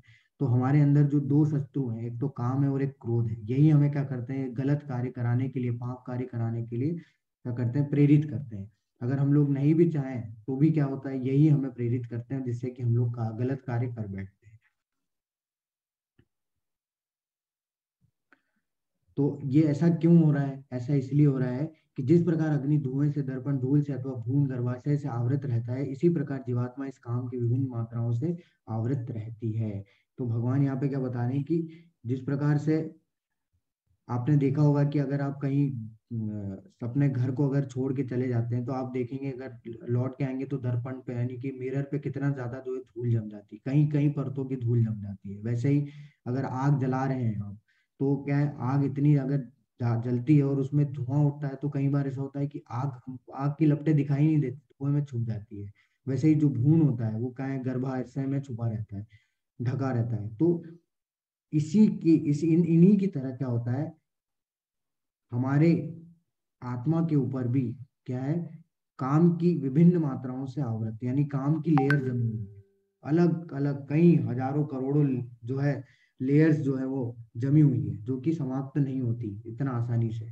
तो जैसे हम लोग बोलते हैं ना कि कई बार लोग बोलते हैं कि हम लोग भक्ति तो कर रहे हैं लेकिन हमारा जो है मन नहीं लग रहा, हमारा ये हो रहा है, हमारे से हम लोग कंसंट्रेट नहीं कर पा रहे हैं, हम लोग आगे नहीं बढ़ पा रहे हैं, प्रगति नहीं कर पा रहे हैं। तो वो इसका कारण, उसका कारण ये है, क्योंकि हमारी आत्मा पे कई हजारों करोड़ों परतें जमी हुई है, किसकी, बुरी इच्छाओं की, क्रोध की, जो कि क्या है, एक बार में समाप्त नहीं होती। अगर आप देखेंगे कि कई परतों पे अगर धूल जमी है कहीं पे, तो आप उसको झाड़ू से अगर साफ करना चाहेंगे तो नहीं होगी। अगर आप उसको गीला कपड़ा करेंगे, फिर बहुत प्रयास करेंगे, तब जाके वो साफ होता है। तो वैसे ही है कि हम जब हरिनाम संकीर्तन यज्ञ करते हैं, भगवान का नाम लेते हैं, तो क्या होता है, धीरे धीरे धीरे धीरे धीरे धीरे एक एक करके परत जो है निकलती जाती है, निकलती जाती है, निकलती जाती है।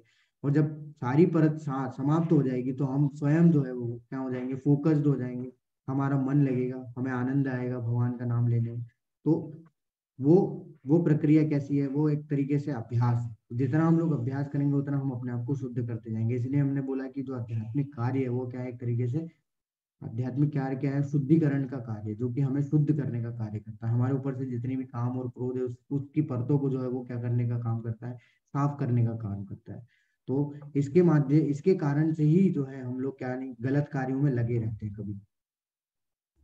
अब अगर हमें ये पता चल जाए कि ये काम और क्रोध कहाँ है, हमारे इस शरीर में कहाँ रहते हैं, तो हम क्या होगा, हमारे लिए आसान हो जाएगा कि इस पे कंट्रोल करना। तो वही भगवान बता रहे हैं कि इंद्रिय, मन तथा बुद्धि इस काम के निवास स्थान है। कहाँ रहते हैं ये, कहाँ हमारी बुरी इच्छाएं कहाँ से उत्पन्न होती है, इंद्रिय, मन और बुद्धि से। इनके द्वारा यह काम जीवात्मा के वास्तविक ज्ञान को ढककर उसे मोहित कर लेता है। और हमें क्या है, ये इनके ऊपर जब ये यहाँ रहता है तो इनके माध्यम से क्या करता है, हमें पूरा ढक लेता है। तो जैसे आप यहाँ देख सकते हैं कि हमारी 5 इंद्रियां होती है। कौन सी 5 इंद्रियां, आंख, नाक, कान, त्वचा और जिह्वा। तो ये 5 इंद्रियां किससे बंधी हुई है, ये मन से बंधी हुई है। और मन किससे, मन की जो मन है यानी कि ये लगाम है इन घोड़ों की, वो क्या है, बुद्धि है। ये रथ जो है ये क्या है, शरीर है। ये 5 घोड़े जो है हमारी इंद्रियां हैं। ये मन जो है वो उनकी लगाम है, जिसको कौन पकड़ा हुआ है, बुद्धि। और किसको, उसके ऊपर, रथ के ऊपर कौन बैठा हुआ है, रथ के ऊपर बैठी हुई है आत्मा। अब देखिए यहाँ पे हम लोग क्या समझ रहे हैं कि जब हमें पता चल गया कि इंद्रिय, मन और बुद्धि में ही ये बुरी इच्छाएं हैं, तो हम लोग इंद्रियों को कंट्रोल कर सकते हैं। अपनी इंद्रियों को कैसे कंट्रोल कर सकते हैं हम लोग कि भगवान का दर्शन करने में अपना लगाएं इंद्रियों को। जैसे आंख है तो आंख को दर्शन करने में लगाएं, नाक है तो उसमें क्या करें, हम लोग भगवान पे जो फूल हमने चढ़ाए हैं उनको, उनकी सुगंध लेके हम लोग उसको सेवा में लगाएं। कानों को हम लोग कीर्तन सुनने, भगवत गीता भागवतम सुनने में लगाएं। ठीक है, त्वचा को हम लोग सेवा करने में लगाएं। ठीक है, जिह्वा को हम लोग प्रसाद खाने में लगाएं। तो इसको अगर हम लोग कंट्रोल कर लेते हैं तो ये मन जो है स्वयं कंट्रोल हो जाएगा। क्यों, क्योंकि हम लोग किसके माध्यम से ये कार्य करेंगे, बुद्धि के माध्यम से। तो बुद्धि किसको कंट्रोल कर लेगी, मन को। और बुद्धि के नजदीकी में कौन है, आत्मा। तो आत्मा भी क्या हो जाएगी, कंट्रोल में आ जाएगी। तो हम लोग क्या कर सकते हैं कि आत्मा भी कंट्रोल में, मतलब कि आत्मा के ऊपर जो क्रोध और काम की जो लेयर है वो भी क्या हो जाएगी, समाप्त हो जाएगी। तो ये कंट्रोल करेंगे, कंट्रोल जब तक हम लोग नहीं करेंगे तब तक क्या होगा, हम लोग इसमें पिसते रहेंगे। जैसे यहाँ पे क्या हो रहा है, यहाँ पे यही बता रहे हैं कि आत्मा को जब भौतिक इंद्रियों का भोग करने की लत पड़ जाती है तो जिससे वो वास्तविक सुख मान बैठता है। जैसे कि मैंने आपको बताया कि जैसे ही आत्मा को शरीर प्राप्त होता है, वो क्या समझ लेता है कि मैं शरीर ही हूँ, मैं शरीर ही हूँ। और वो अपने आप को शरीर मान के वो क्या करने लग जाता है, भौतिक इंद्रियों का भोग करने लग जाता है। और जब भोग करता रहता है तो उसको लत पड़ जाती है। और जब लत पड़ जाती है तो उसको लगता है कि यही वास्तविक सुख है, इसके अलावा और कुछ सुख है ही नहीं इस जीवन में। तो इसलिए हमें क्या करना है कि अब हमें इंद्रिय, मन और बुद्धि को कंट्रोल करना है, जिससे कि हमारी जो बुरी इच्छा है वो भी क्या हो जाएगी, स्वतः ही कंट्रोल हो जाएगी। तो अभी हम लोग क्या है, देही के स्तर पर सोचते हैं लोग, तो इसलिए क्या करते हैं, ये सब अपने शरीर को जो है, इंद्रियों को जो है तुष्ट करने के लिए काम करते रहते हैं। फिर धीरे धीरे आदमी ऊपर उठता है, तो वो आता है किस पे, इंद्रिय स्तर पे, यानी कि इंद्रियों को कंट्रोल करने का प्रयास करता है। फिर वो उसको बुद्धि मिलती है, तो वो क्या है, मानसिक स्तर पे भी सोचने का प्रयास करता है कि जो वो कार्य कर रहा है गलत है, लेकिन वास्तविकता है क्या। तो वो फिर जब ये सोचता है कि वास्तविकता में है क्या, सब कुछ कैसे करना चाहिए, क्या है उद्देश्य, क्या है, तो वो प्रगति करके कहाँ पहुंच जाता है, वो आध्यात्मिक स्तर तक पहुंच जाता है। और जब आध्यात्मिक स्तर तक पहुंच जाता है तो उसके लिए, जब आध्यात्मिक स्तर तक पहुंच जाएगा तो आध्यात्मिक स्तर में उसे ये साक्षात्कार हो जाएगा कि वास्तव में वो शरीर नहीं है, वो आत्मा है और भगवान का अंश है। और वो फिर किसके लिए कार्य करेगा, भगवान के लिए। तो वो आध्यात्मिक स्तर तक जो है प्रगति कर लेगा। तो ये आध्यात्मिक स्तर में होता है, भगवान की सेवा में लग जाएगा। तो इसलिए भगवान क्या बोल रहे हैं कि इसलिए है भरतवंशियों में श्रेष्ठ अर्जुन, प्रारंभ में ही इंद्रियों को वश में करके इस पाप का महान प्रतीक का दमन करो और ज्ञान तथा आत्म साक्षात्कार के इस विनाशकर्ता का वध करो। भगवान बोल रहे हैं कि प्रारंभ में ही इसका वध कर दो, यानी कि प्रारंभ में ही इसको कंट्रोल कर लो, समाप्त कर दो। ठीक है, तो समाप्त कैसे करना है वो यहाँ बता रहे हैं भगवान। इस प्रकार है महाबाहु अर्जुन, अपने आप को भौतिक इंद्रियों, मन तथा बुद्धि से परे जानकर मन को सावधान आध्यात्मिक बुद्धि से स्थिर करके आध्यात्मिक शक्ति द्वारा इस काम रूपी दुर्जय शत्रु को जीतो। तो यहाँ भगवान बोल रहे हैं आध्यात्मिक शक्ति द्वारा। तो आध्यात्मिक शक्ति यानी कि जब हम लोग भगवान का नाम लेंगे तो क्या होगा, जैसे जैसे हम लोग भगवान का नाम लेते जाएंगे हमारे ऊपर से लेयरें जो है धीरे धीरे समाप्त होती जाएगी, तो हमारा मन जो है वो स्थिर होता जाएगा। यानी कि हम जब हमारा मन स्थिर हो जाएगा तो बुद्धि भी जो है वो क्या हो जाएगी, स्थिर हो जाएगी एक जगह पे। और जब बुद्धि स्थिर हो जाएगी तो ये जो हमारे ऊपर ये जो काम है जो कि हमें हमारे ऊपर हावी हो रहा है वो क्या हो जाएगा, धीरे धीरे धीरे धीरे धीरे धीरे कम होने लगेगा। तो इसलिए भगवान बता रहे हैं कि आध्यात्मिक शक्ति के द्वारा क्या करो, इसको इस काम रूपी दुर्जय को यानी कि इस शत्रु को जो है इसका विनाश करो। तो प्रभुपाद जी इसमें बताते हैं कि भगवत गीता का यह तृतीय अध्याय निष्कर्ष मनुष्य को निर्देश देता है कि वह निर्विशेष शून्यवाद को चरम लक्षण मानकर अपने आप को भगवान का शाश्वत सेवक समझते हुए कृष्ण भावनामृत में प्रवृत्त रहे। तो देखिए निर्विशेष शून्यवाद यानी कि भगवान को निराकार मानना और शून्य मानना। तो ये क्या एक तरीके से गलत है, भगवान को निराकार मानना शून्य मानना गलत है, क्योंकि भगवान जो है उनका साकार रूप है। ठीक है, तो हमें क्या करना चाहिए, भगवान के शाश्वत सेवक के हमें अपने आप को भगवान का शाश्वत सेवक मानना चाहिए, यानी कि भगवान के साक्षात रूप का ही जो है हमें स्मरण करना चाहिए। भौतिक जीवन में मनुष्य काम तथा प्रकृति के ऊपर प्रभुत्व पाने की इच्छा से प्रभावित होता है। प्रभुत्व तथा इंद्रिय तृप्ति की इच्छा बद्ध जीव परम शत्रु है, किंतु कृष्ण भावनामृत की शक्ति से मनुष्य इंद्रियों, मन तथा बुद्धि पर नियंत्रण रख सकता है, जो कि आध्यात्मिक कार्य है। आध्यात्मिक कार्य के कारण माध्यम से ही वो क्या कर सकता है, इंद्रिय, मन और बुद्धि पर हम लोग नियंत्रण पा सकते हैं। इसके लिए मनुष्य को सहसा अपने नियत कर्मों को बंद करने की आवश्यकता नहीं है। जैसे कि हमने क्या बोला था कि इसमें हमें अपने कार्यों को बंद नहीं करना है, हमें कुछ भी संन्यास वन्यास नहीं लेना, कहीं एकांत में नहीं जाना है। अभी तो धीरे धीरे कृष्ण भावनामृत विकसित करके भौतिक इंद्रिय तथा मन से प्रभावित हुए बिना अपने शुद्ध स्वरूप के प्रति लक्षित स्थिर बुद्धि से दिव्य स्थिति को प्राप्त हुआ जा सकता है। तो धीरे धीरे जब हम अपने नियत कर्मों को भगवान से जोड़ने लगेंगे तो क्या होगा कि हमारा मन और जो इंद्रियां है वो धीरे धीरे क्या होने लगेगी, शुद्ध होने लगेगी। और जब ये सब शुद्ध होने लगेगा तो जो काम है वो भी हमें क्या है, हमारे ऊपर हावी नहीं हो पाए, क्योंकि हमारे ऊपर क्या हो जाएगा, हमारे ऊपर से जो लेयर है वो धीरे धीरे समाप्त होने लग जाएगी। तो यही इस अध्याय का सारांश है। सांसारिक जीवन की अपरिपक्व अवस्था में दार्शनिक चिंतन तथा योगिक आसनों के अभ्यास से इंद्रियों को वश में करने के कृत्रिम प्रयासों से आध्यात्मिक जीवन प्राप्त करने में सहायता नहीं मिलती। उसे श्रेष्ठ बुद्धि द्वारा कृष्ण भावनामृत में प्रशिक्षित होना चाहिए। तो ये क्यों नहीं हो पाता, क्योंकि हम लोग अपने आप को एक जगह पे स्थिर नहीं कर पाते हैं। तो वो स्थिर कब हो पाएगा, जब हम लोग आध्यात्मिक कार्य में, आध्यात्मिक कार्यों में जब हम आगे बढ़ेंगे, आध्यात्मिक मार्ग का जब हम लोग पालन करेंगे, तभी हम लोग क्या कर पाएंगे, इंद्रियों को वश में कर पाएंगे। तो इसलिए भगवान बोल रहे हैं, प्रभुपाद जी बता रहे हैं कि हमें प्रयास करना चाहिए कि हम लोग आध्यात्मिक मार्ग में प्रगति करें, जिससे कि हम लोग इस काम रूपी शत्रु पे विजय पा सकें और हम अपने आप को शुद्ध कर सकें। तो हमारा ये अध्याय यहीं समाप्त होता है।